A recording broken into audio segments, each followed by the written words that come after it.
Hi friends, welcome to my channel. ఇది వచ్చి panipuri stall. ఇది ఫుల్ హెవీగా అయితే ఉంటుంది. 18 గేజ్ జున్నాల్ కంపెనీ షీట్ మనం వేసేది.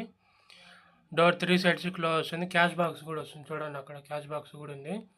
ఇప్పుడు డోర్స్ అయితే ఓపెన్ చేసి చూపిస్తాను చూడండి. ఈ విధంగా 3 డోర్స్ ఓపెన్ చేసి కిందికి పడిపోతుంది.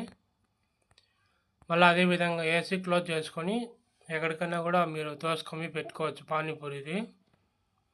అక్కడ పైన ట్రే ఉంది కదా, అక్కడ ట్రేలో ఏదన్నా ప్యాకింగ్ కవర్స్, కప్స్ అవన్నీ పెట్టుకునేదానికి పనికి వస్తుంది. ఇది డోర్ అయితే ఈ విధంగా డౌన్ చేస్తే కిందికి వస్తుంది. ఇక్కడ మళ్ళీ వాళ్ళు డిస్ప్లేకి బోర్డు పెట్టుకుంటారు, అందుకే మనం డిజైన్ లాగా పెట్టించాము. హాఫ్ ఇంచ్ పైప్తో లైటింగ్ బోర్డు పెట్టుకుంటారంట. మళ్ళీ ఇదే విధంగా త్రీ డోర్స్ క్లోజ్ చేసి పైకి ఈ విధంగా వచ్చేస్తుంది. మనకి ఆర్డర్ ఇచ్చారంటే ఒక 3-4 డేస్లో మనం రెడీ చేయించేస్తాం. నా వీడియో కానీ నచ్చినట్లయితే like, share and subscribe to my channel. Number కింద డిస్క్రిప్షన్లో పెడుతున్నా చూడండి.